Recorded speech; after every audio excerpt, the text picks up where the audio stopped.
문재인 대통령이 내일 뉴욕 방문에 앞서 트럼프 미국 대통령과 취임 이후 5번째 전화통화를 했습니다. 북한이 6차 핵실험에 이어 탄도미사일을 추가로 발사하는 등 고강도 도발을 이어갔기 때문입니다. 정치부 기자 연결해 자세한 내용 들어보겠습니다. 최선 기자. 네, 정치부입니다. 네, 한미 정상 간에 어떤 대화가 오갔습니까? 예, 문재인 대통령은 오늘 오전 11시 도널드 트럼프 대통령과 25분간 전화통화를 했습니다. 두 정상은 북한이 도발을 계속할수록 더 강화된 외교적 고립과 경제적 압박을 받아 몰락의 길에 들어설 것을 깨닫도록 해야 한다며 더 강력하고 실효적인 압박을 강화하자는데 의견을 같이 했습니다. 청와대 핵심 관계자는 유엔 안보리의 제재 결의 이후 예상되는 북한의 도발은 ICBM과 잠수함 발사 탄도미사일 발사, 7차 핵실험이라며 이 셋 중 도발이 이루어진다면 더 강한 안보리 차원의 결의가 있으리라 예상한다고 말했습니다. 문 대통령은 유엔 총회 참석을 위해 내일부터 22일까지 미국 뉴욕을 방문하는데요. 문 대통령은 오는 21일 북한 문제 등을 주제로 기조연설을 할 예정입니다. 문 대통령은 조금 전 윤영찬 국민소통수석이 대독한 입장문을 통해 대법원장 인준에 협조해달라고 요청한 뒤 귀국하면 각 당 대표를 모시고 국가 안보와 현안 문제 해결을 위해 협력을 구하겠다고 약속했습니다. 지금까지 정치부에서 전해드렸습니다. 네, 그러면 이어서 전문가 4분 모시고 집중적으로 분석해 보도록 하겠습니다. 신석호 동아일보 국제부장, 김종봉 전 NSC 정보관리실장, 이종근 데일리아 논설실장, 최진봉 성공회대 교수 나왔습니다. 안녕하세요. 네, 안녕하세요. 자, 그럼 이어서 첫 번째 주제 먼저 화면으로 만나보겠습니다. 김정은 화성 12형 전력화 선언, 문 트럼프 북압박 강화.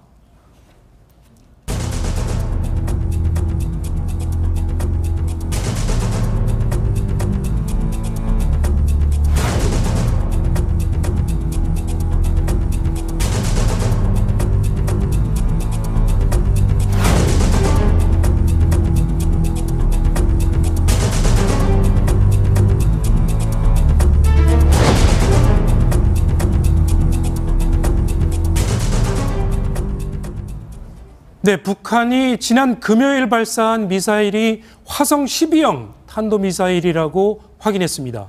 그러면서 발사 장면을 공개를 했는데요. 먼저 그 장면 보시고 얘기 계속 나눠보도록 하겠습니다. 경의하는 최고령도자 김정은 동지께서 중장거리 전략탄도 로켓 화성 12형 발사 훈련을 또다시 지도하셨습니다. 발사장에 도착하시어 중장거리 전략탄도 로켓 화성 12형 발사 계획과 준비 정령을 요약하시고 발사 명령을 내리셨습니다.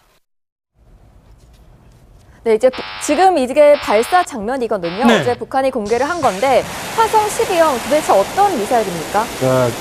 화성 12형은 5월 14일 날 최초 발사를 해서 성공을 했고, 네. 사거리가 한 5,500km 되고, 지난 8월 29일도 쐈죠. 그래서 그랬었죠. 일본상으로 쏴가지고 2,700km 날아간 적이 있었습니다. 예. 이번에는 3,700km 날아갔고, 고도가 지난번보다도 한 200km 높아서 네. 770km를 이렇게 유지를 했었습니다. 그러니까 상당히 그 나름대로 최근 들어서 화성 12형을 네. 3번 쐈고 화성 14형을 2번 쐈는데 총 5번 쐈는데 이 5번 다 백두산 엔진이 사용됐거든요. 그래서 5번 백두산 엔진이 성공했기 때문에 네. 북한이 이제 전력화하겠다. 그러니까 실전 배치하겠다 이렇게 선언을 했습니다. 그렇군요. 신석호 부장, 이 화성 12형의 사거리가 지금 말씀하신 대로 5,500km, 미국의 괌까지 날아갈 수 있는 그런 중거리 탄도미사일이죠. 그렇습니다. 중거리 탄도미사일이고 이번에 사거리가 1,000km가 늘었잖아요. 네. 지난번에 비해서. 그것은 이제 의미가 괌을 포위 타격 훈련을 한다고 했으니까 그 전에 쏜 것은 괌 앞에 떨어뜨리는 그런 훈련을 한 거고, 이번은 괌을 넘어가는 3,700km로 쏘는 그런 이제 사거리 훈련을 한 거죠. 그러니까 네. 추정할 수 있는 것은 앞에 한번 떨어뜨리고 한번 넘겨봤으니까 옆으로도 또 한번 하겠죠. 그래서 그 중간 정도 사거리 훈련을 또 하지 않을까 싶습니다. 그렇군요. 제가 볼 때는 네. 지금 현재 왜 2,700km고 왜 3,700km냐 하는 의문이 있습니다. 사실 아니 괌이 3,400km 위치해 있으면은 3,400km를 쏘든가 해야 되는데 네. 왜 2,700km를 쏘고 또 이번에 3,700km를 쏘느냐? 북한도 나름대로 머리를 쓴 것 같아요. 현재 미국이 SM-3 가지고 구축하면서 요격고도 500km, 최대 사거리 1,500km까지 요격을 할 수 있거든요. 그래서 만약에 3,400km를 쐈을 경우에 그 3,400km 해역 인근에 미국의 구축함이 있다가 북한의 미사일을 요격할 수도 있으니까 그걸 피하려고 한 번은 아주 짧게, 한 번은 좀 더 길게 해서 요격을 피하려고 이렇게 한 거 아닌가 이렇게 우리가 추정을 해볼 수 있겠습니다. 네. 그리고 이제 지난번 발사와 비교를 해보면요. 이번에는 이동식 발사대에서 그렇게 좀 발사한 걸로 보이거든요. 차이점이 무언가요? 그러니까 지난번에는 간이 거치대를 이렇게 세워놓고 그다음 미사일을 세웠습니다. 네. 그러면 1시간이 걸리거든요.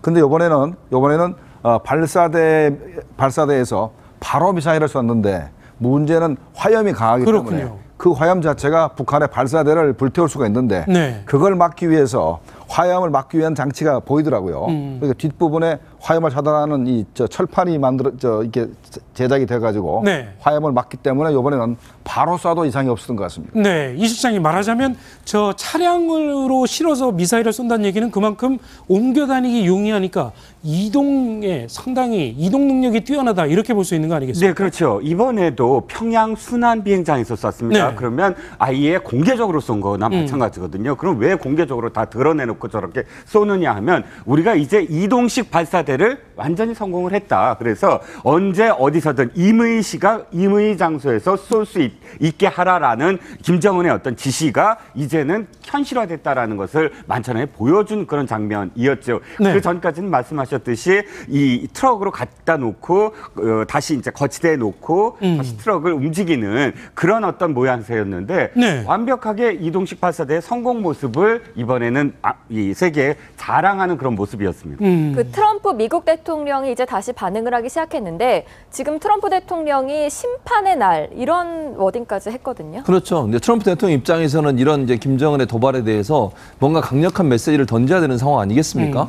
그래서 항상 트럼프 대통령이나 미국 정부가 했던 말은 모든 옵션, 그 군사 옵션을 포함한 모든 옵션은 테이블에 있다라고 얘기하는 것은 만약에 계속적인 도발을 했을 때 미국이 어떤 형태로든 압력을 가할 수 있다는 부분들을 계속 얘기하는 거죠. 물론 네. 저는요, 김정은이가 그렇게 생각하는 것 같아요. 한국이 있기 때문에 어찌 보면 더 저렇게 도발을 하는 게 아닌가 하는 생각이 들어요. 미국이 한국 때문에라도 직접적인 군사적 옵션을 사용하는데 상당히 주저할 수밖에 없는 상황이라는 걸 노리는 것 같은데 예. 그렇기 때문에 저는 미국이 더 강하게 저런 부분을 얘기할 필요가 있다는 생각은 들어요. 미국 입장에서는 군사적 옵션이 언젠가 사용할 수 있는 가능한 옵션이라는 부분들을 계속 얘기해야만 김정은의 저런 부분들을 일정 부분 좀 막을 수 있을 텐데 지금의 상황으로 봐서는 핵 보유국으로 인정받기 전까지는 멈출 가능성이 좀 낮은 상황이라고 볼 수 있겠습니다. 그렇군요. 신석호 부장, 지금 저희가 이 트럼프 대통령과 김정은의 말전쟁, 또다시 시작된 말전쟁을 좀 준비를 해봤습니다.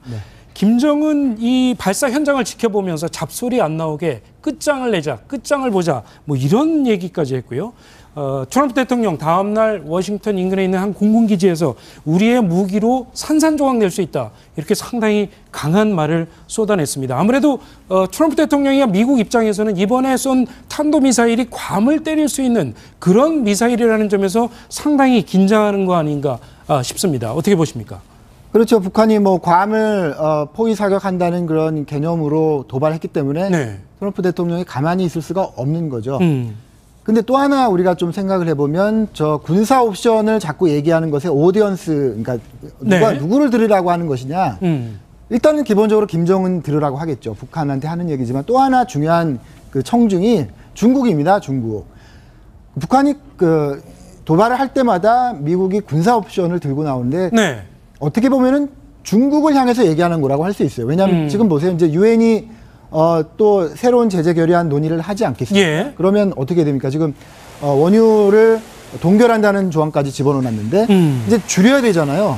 줄여야 되는데 그 상대방은 중국이거든요. 그러니까 도발을 했으니까 군사적 옵션을 우리가 쓸 수 있다. 그게 싫으면 원유를 줄여라. 이렇게 중국을 압박하는 그런 발언일 수도 있는 겁니다. 네. 네, 그럼 여기서 지난 15일 트럼프 대통령이 공군기지를 방문해서 연설하는 내용 중 일부를 들어보시겠습니다. When our enemies hear the F-35 engines, When they're roaring overhead, their souls will tremble and they will know the day of reckoning has arrived. I am more confident than ever that our options in addressing this threat are both effective and overwhelming. 김종문 시장님, 네. 김정은이 또 이 화성 12형 발사 현장에서 한 얘기가 화성 12형의 전력화를 실현을 하자 이렇게 독려를 했습니다. 이 전력화라는 얘기가 이 미사일을 실전 배치했다. 뭐 이런 의미로 지금 받아들여지고 있습니다. 네, 실전 배치했다는 게 아니고 네. 실전 배치를 하라고 지시를 한 거기 때문에. 하라. 네. 아. 지난번에 북한이 그 북극성 2형을 쏘아서 성공한 직후에 북극성 2형을 뭐 전력화하라라는 지시를 해서 현재 실전 배치 중에 있는 것으로 파악이 되고 있고, 요번에 이제 화성 12형도 이제 나름대로 신뢰도가 이제 확보됐다 생각을 하고 이걸 실전 배치를 하라고 이제 지시를 한 겁니다. 그렇다면 이제 북한은 언제라도 괌 정도는 북한이 화성 12형 가지고 공격할 수 있는 능력을 갖췄다.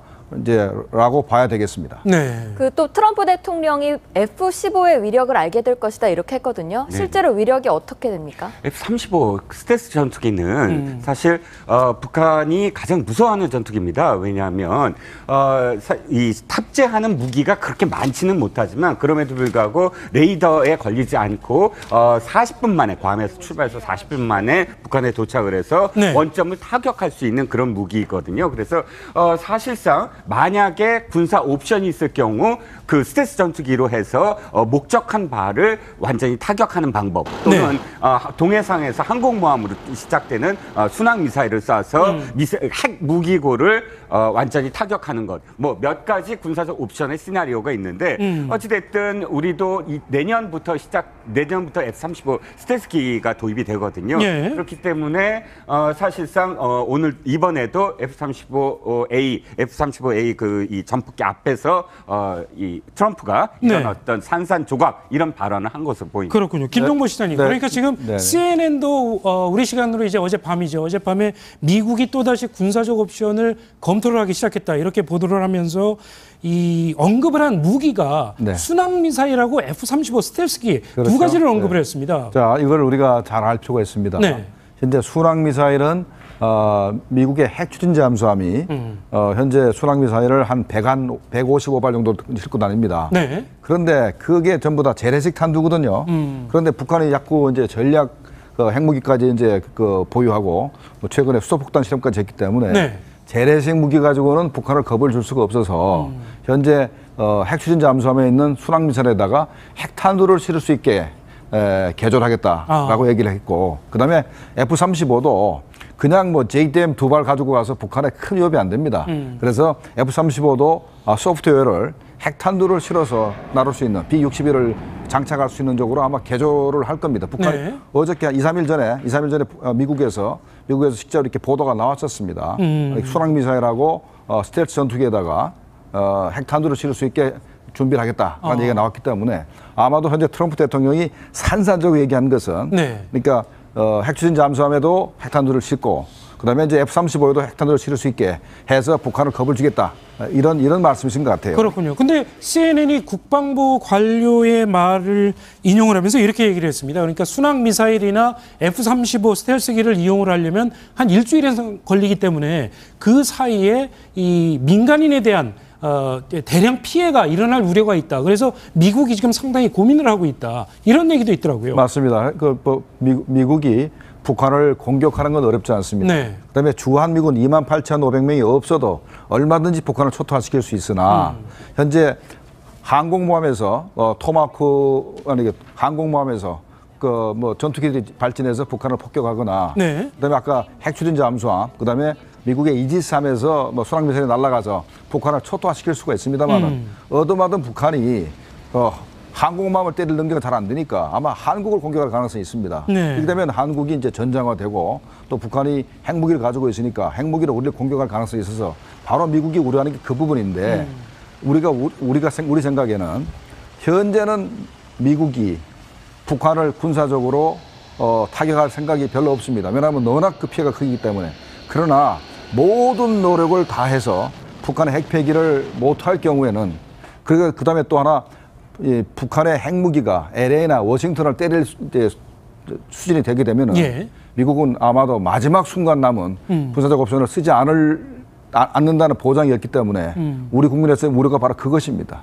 그러면은 만약에 마지막 순간에 미국이 뭐 대북 군사 옵션을 쓰게 되면 한국도 자동적으로 이 전쟁에 개입하게 되는 건가요, 신 부장님? 뭐 굉장히 그 예상하기 싫은 시나리오지만은요. 그러니까 처음은 그렇게 되는 겁니다. 북한이 뭐 괌이든 아니면 미국 본토든 타격할 것 같다라는 정보가 있어야 되겠죠. 네. 그러면은 미국으로서는 선제 타격을 할 수밖에 없는 거 아니겠습니까? 선제 타격을 하면은 북한 또 가만히 있지 않겠죠. 장사정포 같은 것으로 일단 서울을 향해서 무차별 공격을 하게 될 것이고, 거기에다가 뭐 중국까지 뭐 개입하게 되고 그런다면은 한국도 어쩔 수 없이 전쟁에 끌려 들어갈 수밖에 없는 겁니다. 예. 그러니까 지금 말하자면 지금 계속 시나리오가 전개되고 있는 걸 보면 북한은 점점 미국을 자꾸 자극하는 수준의 강도를 점점 높여가고 있단 말이죠. 그렇죠. 미국은 최후의 수단으로 지금 군사적 옵션을 남겨두고 있는 상황이고 예. 결국은 그 레드라인을 북한이 언제 넘어서는 걸로 미국이 판단을 하느냐. 이게 결국 우리 한반도로서도 굉장히 관심 있는 주제가 아닐 수 없습니다. 그렇죠. 근데 이걸 사실은 미국이 그걸 명확하게 밝히지 않는 이유가 그걸 밝히는 순간 그러면은 뭔가 전쟁을 해야 되거나 아니면 공격을 해야 되는 거 아니겠습니까? 그러니까 미국도 모호한 태도를 취하면서도 계속 모든 옵션은 테이블에 올려 있다는 얘기를 할 수밖에 없는 상황이에요. 네. 만약에 미국에서 뭐 이번에 ICBM이 만약 위성을 나갔다가 들어오는 상황을 다 마치고 또 핵탄두를 소형화시켜서 탑재하는 것까지 기술을 갖추면 그걸 레드라인이라고 하겠다고 해버리면 만약 그렇게 돼버리면 공격을 해야 되는 상황 아니겠습니까? 예. 그렇기 때문에 미국에서는 제가 볼 때는 모호한 입장을 취하면서 특별히 어떤 상황을 레드라인으로 정하기는 상당히 어려운 상황이다.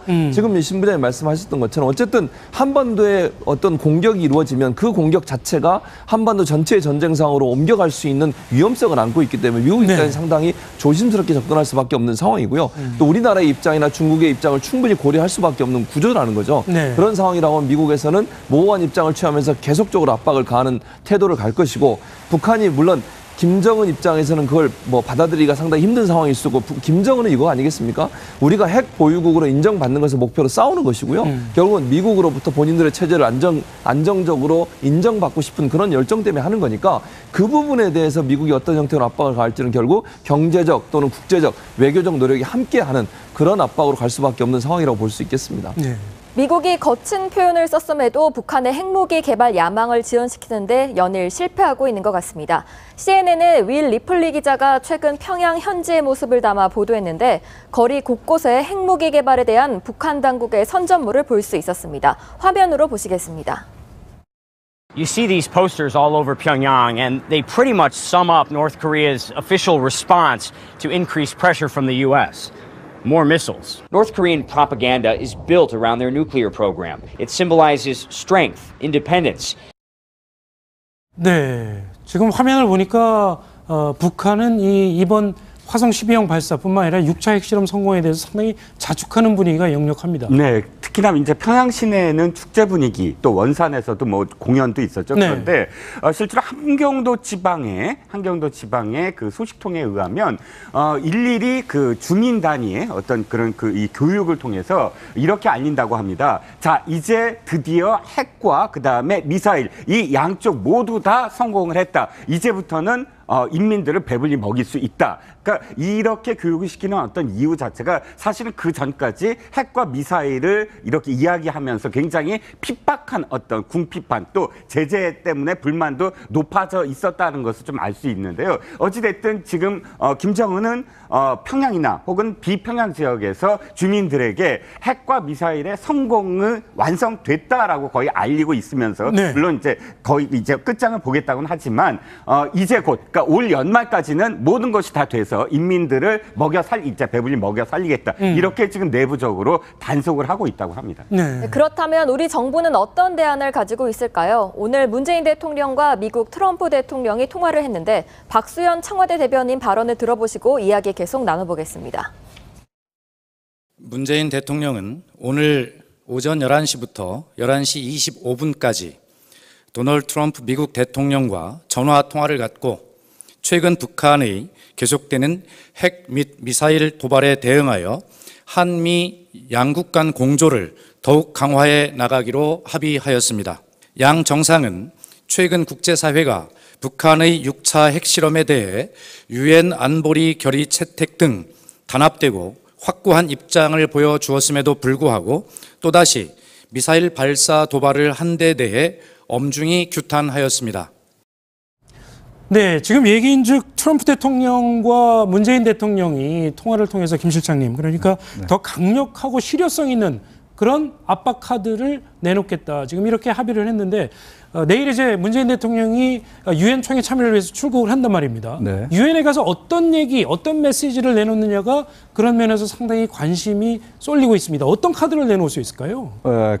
분명히 북한의 수소폭탄 실험, ICBM 그 발사에 대해서 규탄을 하면서 유엔 회원국들한테 대해서 북한의 그 핵을 패기 위한 그 전 세계적인 동참 이걸 아마도 이렇게 강조하고 설득할 가능성이 높고, 그다음에 이제 한반도 비핵화를 주장하면서 우리는 뭐 핵을 보유할 의사가 없다 이런 얘기도 하실 것 같습니다. 네.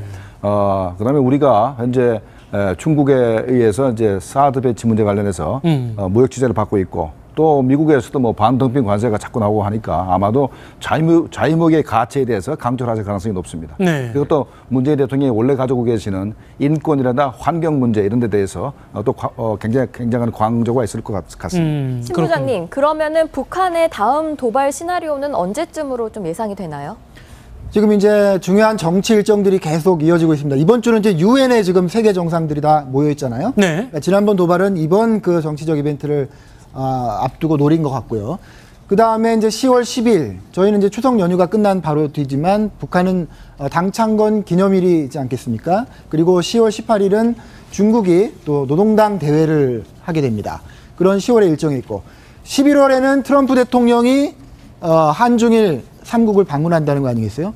그걸 앞두고 또 도발을 할 그런 계기가 있겠죠. 그래서 그렇군요. 올 하반기는 이래저래 북한의 일거수일투족에 전 세계가 일희일비하는 그런 상황이 계속될 것 같습니다. 그렇군요. 자, 북한의 계속되는 도발에 대해서 한국 그리고 특히 미국은 어떤 옵션을 준비하고 있을까요? 앞으로 조금 더 그 추이를 지켜보도록 하겠습니다.